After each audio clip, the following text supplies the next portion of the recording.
Today I'm going to be talking about Australia, and what better place to do that than the Sydney Opera House. This is the interesting project. Just gonna ask me a few questions. Oh, okay. Sorry, I had to grab it like that. Okay. Do you have to go anywhere? Do you have to go soon? Yeah, you sorry. Yeah, I can take it. Yeah, it'll just be 5 minutes. Yeah. My name's Maggie. Singh. Your name? Rob. Rob. Yeah. Rob. So you're from here? Sydney? Well, no. Actually, I was born in Chile, grew up in the States, and now I live here. So you've travelled quite a bit. Yeah. I did but between those countries, I haven't been to Bahamas. I've been to little places, but I haven't been to Europe or anywhere else. How long were you in Chile for?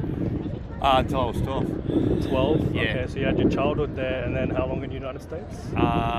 Since then, and then I've been here 7 years, 7 years. and I'm 46. Okay, so how would you describe the differences between Chile, United States, Australia? Where do you feel like you've resonated the most? Where do you feel you fit in most? I grew up in the States. Basically, I have a little child. A few memories when I was a kid, but all my childhood was basically in the States. I mean, after 12, my high school, my junior, But it's like right now, if you ask me what's between the three countries, Chile is a third world country. The United States is going to be a third world country, and this Australia is on the way to the top. Yeah, what prompted the move from US to Australia? Well, I'm married.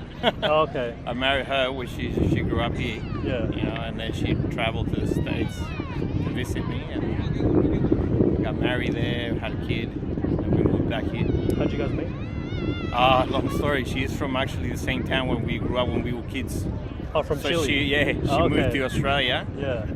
and I moved to the US at the same time. So she's younger than me, and she.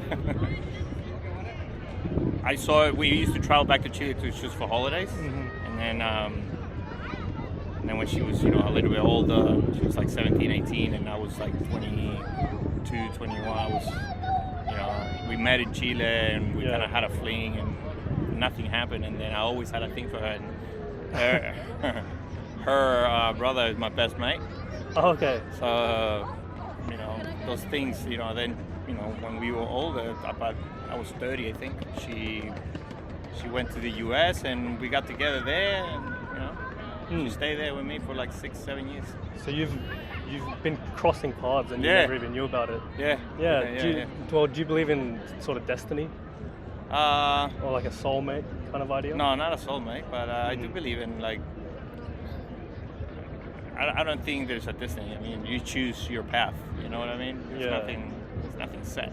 So it's just a coincidence, really. It's a coincidence. That's it. That worked out in the end. One of those things worked out at the end. Yeah. Yeah, there you go. Yeah. You mentioned that Australia's on the up. Yeah. It's going up. Yeah. There's a bit of a sentiment around with rental crisis, cost of living, housing problems, that Australia isn't a lucky country anymore. Do you agree with that? The way I see it, I've been to Chile, in 2018. I've been to the U.S. U.S. Everybody thinks that U.S. is it is still a very powerful nation. But it's like every empire, it's like a curve. Right. They go to the top and then they go down, up and down. The States reached a long time ago when at its peak. You compare it to other countries like China, Japan, they're way more advanced than the United States. They have trains everywhere, traveling across the countries. The United States probably think like 2 or 3 that do that, little stuff like that, like, that they worry about other stuff. I think they're becoming dumber, sorry to say it, but they're becoming dumber. Okay. What's the cause of that? I don't know, it's just arrogance. Most Americans. Well, I am an American. I'm actually U.S. citizen. They become arrogant. They think nothing better than them. That of course their fault. You see where we are in the universe? We're like a little speck. Now, we're not even a speck. We're so tiny, and we belong to this little tiny thing. Instead of being upset about each other, we should use all our resources and become one, basically. You know, we're all the same here. We're all in the same thing. You know, if this ship goes down, not even the rich is gonna save themselves. You know what I mean? Talking metaphorically, you know, like planet Earth is the ship. That thing goes down. There's no more us. You know what I mean? So I will probably try to stop. Try to help, you know, try to become one, you know, united, you know. The property market here is really high, you know, so that makes it difficult, but not impossible, but it makes it difficult. So if we want to acquire a house, we have to be tight in a few things, you know, so those big expenses. You goddamn snitch. Anyways, here's me getting kicked out of the place. There was like 5 other guards that came. Bit excessive, I know I'm a unit, but let's relax. Compilation video of me getting kicked out of places out soon. But in the meantime, here's another Australian iconic landmark. Kyle. Kyle, your name? I'm Daniel. Daniel, Nice to meet you guys. your name? Ethan. Ethan, and Ben. Ben, Come on, Liam. Liam. And You didn't come in for the I'm handshake, sorry, mate. I'm All right, sorry. you left me hanging actually. All right, My name's Mayha. Okay, today's episode is about Australia. All right, with the elections that just happened recently, with state elections. Am I getting too political? No. Okay. I'm not gonna have any takes on this. Okay, no, but it's more so about young people, right? Do you feel like we're kind of neglected in politics? Yeah. Mm-hmm. Yeah, what kind of issues do you wish came up more that addressed us? Problems do we have? I don't know. I don't vote. Does I anybody- mean, more problems at school? more problems at school. Well, the education system's shit. Mm-hmm. How so? Don't get into politics, man. I don't give a shit. Well, I think I don't know. Some of the teachers don't know what they're doing. Mm-hmm. I don't know. I think it's too long sometimes. It's too many like subjects you don't need. Well, you might need PDHPE, but it shouldn't be part of the Rosa. Yeah. Sometimes I don't think geography should be part of the Rosa, but you might need it, might not. I don't know. I'm not sure. Anyone else? Yeah. Do you guys kind of agree with that sentiment? Yeah. I feel like school is important, but I feel like it should teach us more about the like the work experience and stuff. Like I know your school, like his school has like this like a mandatory work experience. Yeah, like where he has to basically like go into like a job and get more work experience. But not all schools have that, and I feel like more teachers should like reinforce just like their interests and stuff. Also, I think the school system, okay, so western suburbs like inner Mount Druitt, Colleton, St. Mary's, like around that area, it's more neglected school. I used to go to Colleton High School. That place, I didn't go to school for, let's see, 3 terms, and they didn't even notice until my mum said something, and I still passed on to year 10 because I'm like, yeah, he's smart enough, he can go. So now I'm doing online school and I'm doing okay. But Colleton High School fucking sucks. I'm being honest with you. You guys got anything? He went to Colleton too. You went to Colleton too. You think it was shit as well? Nah, it was shit. He left. He switched to Rudy Hill. Why'd you leave? It sucked. In what way? Not comfortable? Yeah. Not comfortable sharing. Oh, okay. Yeah. Well, that school is filled with, I think when I was there was a total of 2 lockdowns. One, some kid came in with a knife, stabbed a bin. Second one, some bloke came in through the front gates, drove motorbikes on the front lawn, did a couple of wheelies, and then left. And then they had to get a security system on the fence with a code, and only the staff can unlock it at the front desk. And it kind of sucks. We're both on antidepressants now. How many milligrams are you on again? 0. No, you just don't take them, bro. I think I'm on 10 at the moment. Trying to get them up. Just for reference, is that a lot or? I take 30. He takes 30. I was on 5 before I had to split them in half. It's not that much compared to like, my mum's on 100. And she takes like 3 it's different brands. I'm on, what is it? My mum's on sertraline 100 milligrams. I'm on something. It's 10. It's not a lot, but it boosts my mood a lot. Yeah. And it like, I don't know, it's good. It's stabilised. It doesn't make me want to not get out of bed, feel like shit. Even though I still do not get out of bed. So is that another thing that you feel like needs to be addressed more, the mental health aspect? Yeah. Today I'm joined by Mohamad. Mohamad. I'm Meha. Nice to meet you. So today's episode's topic is about Australia, right? And you mentioned you came to Australia 7 years ago? Yes. Yeah. When you first came, what were your first feelings like? It was something new. Like, I came originally from India, you know, like I came from different culture to completely different culture and different environment. They were like many like jolly people, like more pleasant. Yeah. Okay. It was good. You feel like people here are more More welcoming? engaging. Mm-hmm. Like, you know, they're more polite. Yeah. Yeah, like when back in India, if you like smile at someone, they'll ask you, "Why are you smiling at me, mate?" So over here, you know, like it's as a universal language, you know, smiling at someone, like, you know, it makes someone stay. Yeah. Yeah. Which state are you from? I'm originally from Telangana, from Hyderabad.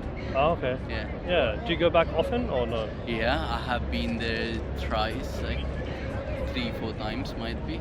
Yes. Yeah. So, and all your family's there, so you. My family and everyone is back in India. I'm the only one over here. Yeah. So you came here 7 years ago. It was quite an exciting experience. Yes. Yeah. Was that the first time you went overseas as well? Yes, it was my first time I came to Australia as a student. I did my master's in information technology. Yeah. Yeah, and the rest is story. There you go. Okay. Now that you've spent 7 years here and you've had some time to adjust to the culture, what are some things that you feel Australia does really well? What do you like most about Australia? It's most likely, you know, it helps you fulfill your dreams by encouraging you, you know, like the people around here won't pull you down. They help you, okay, man. They appreciate you for whatever you're doing. They are not judgmental. Yeah. And yeah, that's what. So it's the opportunity. That It's an you like. opportunity. Yeah. Yeah. I've got a lot of cousins back in India, Yeah. and they're all on the process of they want to leave and go to Australia or wherever. Do you feel like that's maybe not an issue, but it's something that's quite almost every young person there is doing it? Do you feel like that's Like, true? you want to ask why people want to leave their country and come? Not why, but do you agree that a lot of young people in India are wanting to leave and go overseas to start a new life? You know, like, especially I would say you that, you know, when you come from I come from a middle class family, so I would say, you know, like a middle class family has a lot of dreams. You know, my boy or my girl would be doing something for us in the future because it's a collective culture. So in that way, you know, like it's hard to get what you want and your desires to be fulfilled if you want to go straight way back in the country. I think so. Like, I might be wrong, but what I felt, yeah, it is. So you do agree with that? There is quite a movement of they want to try and get out. Yeah. That's something I've been thinking about. With like basically almost all my cousins want to leave. Is that doesn't that Because leave? they can't find the perfect opportunity for them. Yeah, but doesn't that leave? It's a bit of an issue, right? Like if all of that generation wants to leave, then who's going to stay in India? You know, like I don't want to get involved in this politics and this stuff with the India. It's dangerous. Like. Okay. Yeah, that's So- alright. Like, that's what, man. You know, like if you want to do something, the society over there doesn't encourage you. And like, you know, man, they're judgmental. I think so. That's what I told you. Yeah. Yeah, and that's what you find Yeah. good about Australia. Australia. Yeah. Just want to end on one phrase. Have you heard of the phrase Australia, the lucky country? Australia, the lucky country. Yeah. Do you agree with that phrase? Yes. Yep. Yes. Mm. Perfectly. Yes. I feel like it's something certain people in Australia are finding that phrase to become a bit outdated because of a lot of the issues such as cost of living, rental crisis. Yeah. But I definitely feel like it's just where you come from. Like you coming from India, you definitely find Australia to be the lucky country, but Yes. someone from a bit of a more privileged background, Yes. they take it for granted. Yeah, we can say that. Mm. Yeah. Your name? Maggie. Maggie? Yeah. You said that with a bit of a. Is that just your Canadian accent, or? It's just my Canadian accent, Okay, I guess. you just stretched that A out of it a little bit. No, that's my Maggie. Oh. That's how. Oh, okay. Is that? But yeah, in your accent it would be Maggie. Yeah. So is that just a Canadian thing? That's a Canadian thing, yeah. Oh, okay. Yeah, actually Australians have a hard time picking up my name here. I order coffee and they think my name is May. Yeah. It's like the last half of my name just falls off. I just let it happen now. That's the Australian culture. We shorten all the names. Just give everyone a nickname. You've been in Australia for 2 months now. Yeah. Yeah. Thoughts? It's warm. Warm. But I'm Canadian, so everywhere's go. warm. Yeah, it's warm. Love the beaches. We're The going people are into the our exact winter same. seasons now. Sorry? We're going into our winter seasons now, and it's still warm for you. Everyone's like, oh my god, it's so cold. It's negative 40 at home. Yeah. Not anymore, but it was. Like in January, it was like negative 40 with the Yeah. wind chill. What are some like immediate differences you see between Canadian culture and Australian culture? Have you ever been to Canada? No. Do you know a lot of Canadians? No. Am I the first Canadian that you've ever really met? Yeah. Even though you don't really know me? Yeah. There you go. Okay, yeah, we're all the same. Is the stereotype true? Like, stereotypically, we're different. Like, So- oh, you're all so nice, and you apologize at everything. Yeah, and like, It's true. no. Oh, okay. No. So that's what I mean. Like, Australians and Canadians, in my experience, are exactly the same, Uh-huh. right? So, like, your stereotypes are different from mine, but how we actually are, and, like, how people communicate on a regular basis, exactly the same. I feel like I'm just in warm Canada. Your fitness channel? I use mine for fitness videos, yeah. What do you do? Like, in fitness, what do I do? Yeah. I'm a weightlifter. Powerlifting? No, so no powerlifting. That's why I always get a little, no powerlifting, no ollie lifting, just like bodybuilding, yeah. Yeah, But then okay. I say bodybuilding, and then people ask if I'm competing, and then I say no. It's No, just like, yeah, that's okay. I pick stuff up and then I put it down. Yeah, people that aren't in the space, they get a big. yeah, they get confused. Yeah, so. How long you been working out for? Actually, like in the gym. Yeah, like well, let's say once you started taking it seriously. Okay, that would have been September 2020. So once, and you guys were similar with lockdowns, I think. Yeah. In Canada, we were locked down forever. And like when you're locked down that long and like you're hanging out with yourself and you're like, yo, I suck. Yeah. That was what happened. So then when the gym opened, I went there. So like September 2020. It's like 2.5 years. Has fitness been something that's very important in your life? Yeah, I pretty much work out every day. I'm taking my CPT in the fall because I want to do personal training. I want to do online personal training as well. I just want to like talk about food in the gym all day long. That's pretty much it. That's the excuse you get. You go to the gym and you can just I just want to talk about it. you can yeah. eat. Yeah, I'm on a bulk. I'm on a bulk. Sorry, Yeah. you know that's that's how it is. That's literally me here. I'm like, I don't care that I'm putting on weight and bulking. Okay, I can cut anytime I want. Right now, I do a lot of like, I show a lot of progress. I'll post like one workout video a week where like I'll record my whole workout. Usually it's like a sample workout. So like anybody who wants to like, let's say a random sample. So I actually write programs. So I've written like my own program. I've written like 10 others. I make them for like my friends and family. And I'll post like a workout for bulking, and then I'll post a workout for like a beginner upper body workout, just like stuff like that. And then a lot of it is just like my personal progress. I feel like if my page got big enough, I'd start posting for other people, but right now it's so small that I'm just kind of I'm like, this is what I'm doing. None of you care. You gotta start somewhere, right? Yeah, Yeah. gotta start somewhere. Do you have a goal in mind? Um, Maybe a fitness goal, an Instagram goal, or well, anything that you're aiming for? like, are you talking like this one? Or are you talking like these ones? Let's talk about like the greater goal that You you're want the going end for. goal. Yeah. You want, okay. What are you striving for? I want to. What do I want to do? like a passion project. I want to hit. See, my personal own fitness goals actually aren't the overall Yeah, that's goal, fine. which is interesting. They used to be, but they're not anymore. I want to get my training certificate by the end of this year. I want to get 10 in-person clients, and I want to be training 5 days a week, but like 3 hours a day in person. Like I don't want to do a lot of in-person training because I want it to be like really, really in person. Like I want to be able to write their own nutrition programs. I want to be able to like have daily checkups with them if they needed it. And then I want to be able to write my own online programs. I want to amass enough people that enough people want to like buy my own training. Yeah, I want to open my own gym.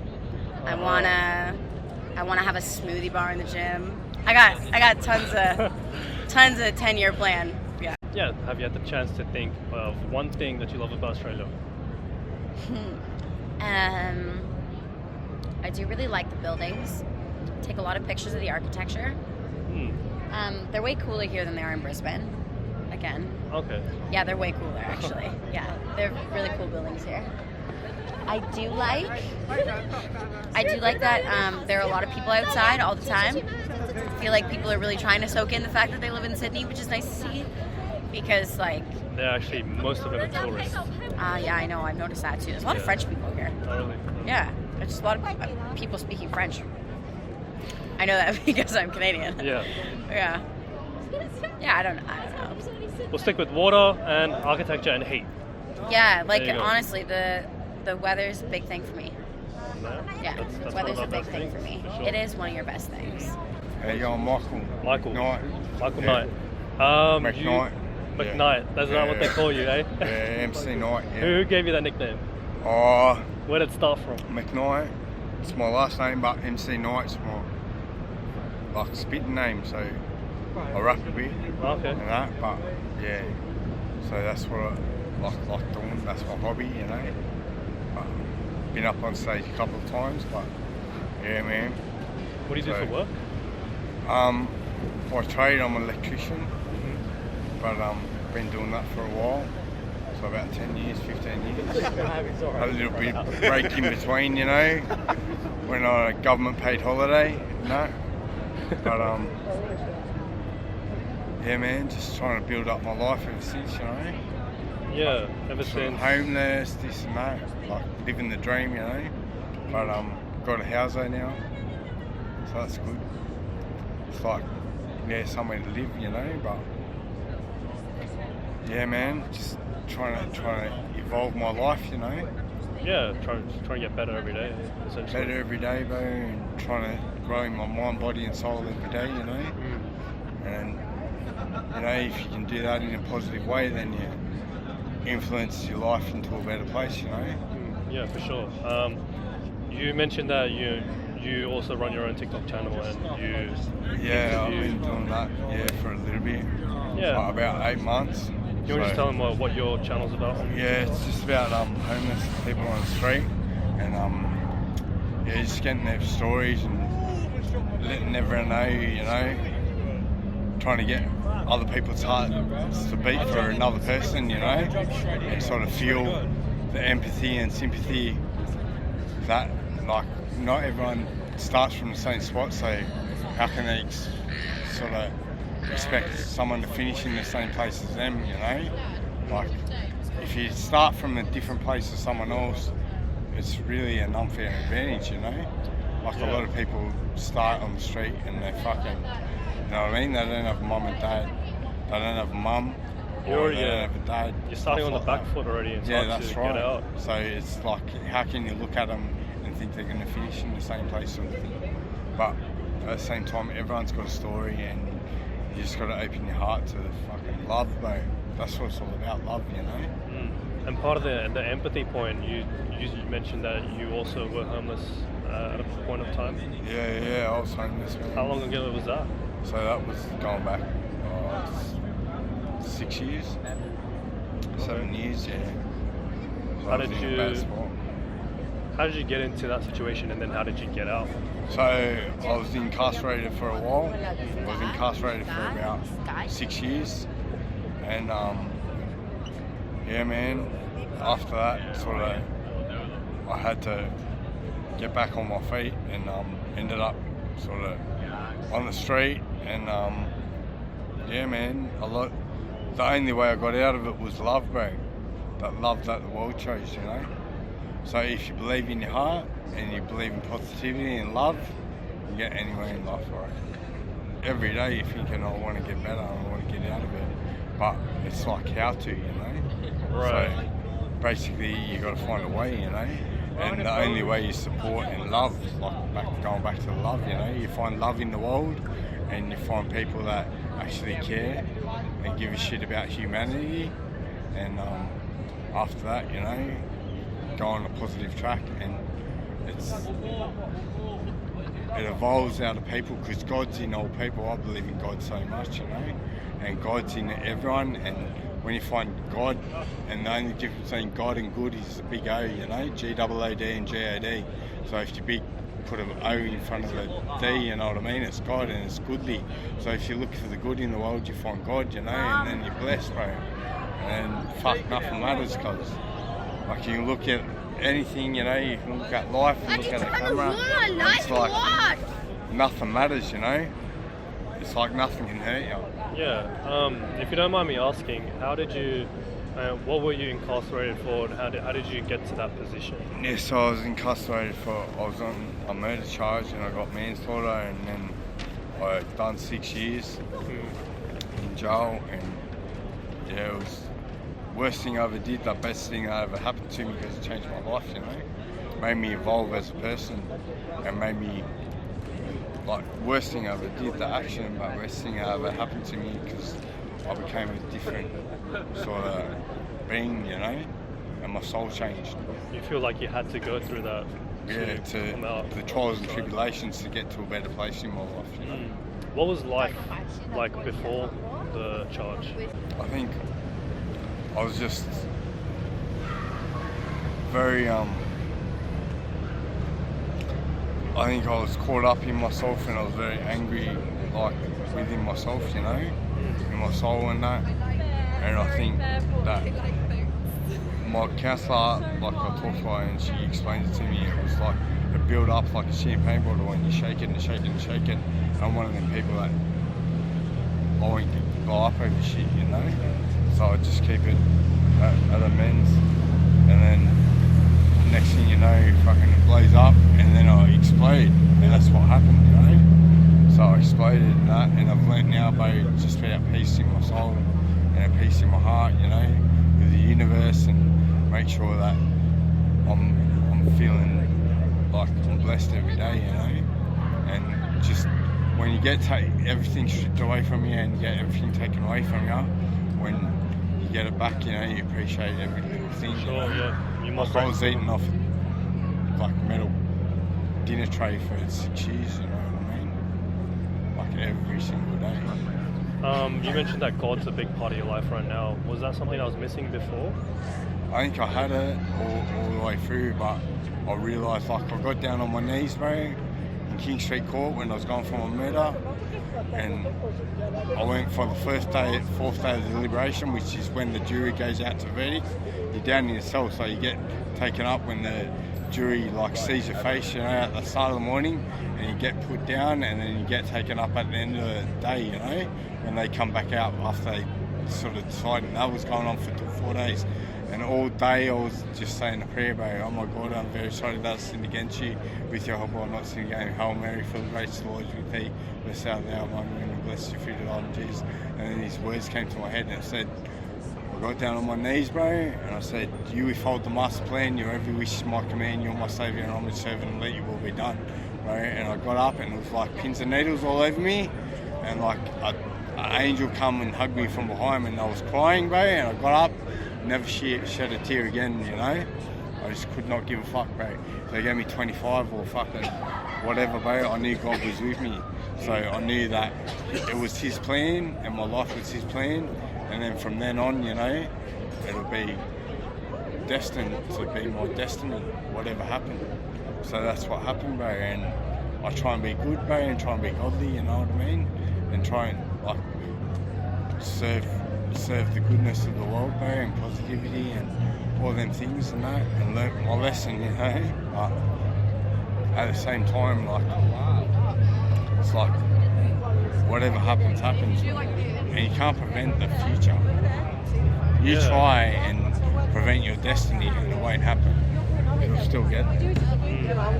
If I was going to do one thing,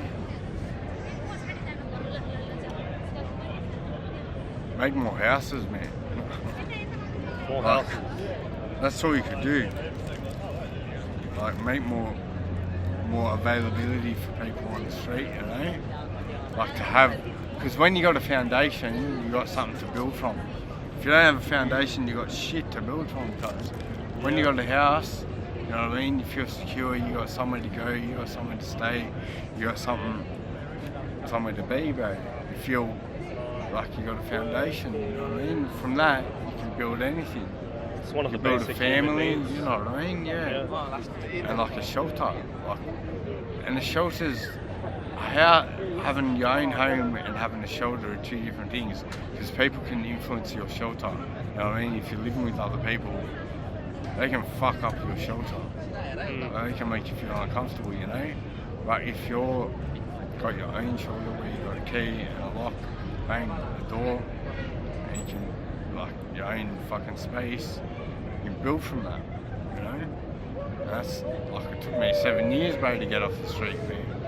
It took me a long time, cause once I did, Why do you feel like it took so long? Was it because there was that just the support, lack you of know? support? Yeah. That's it.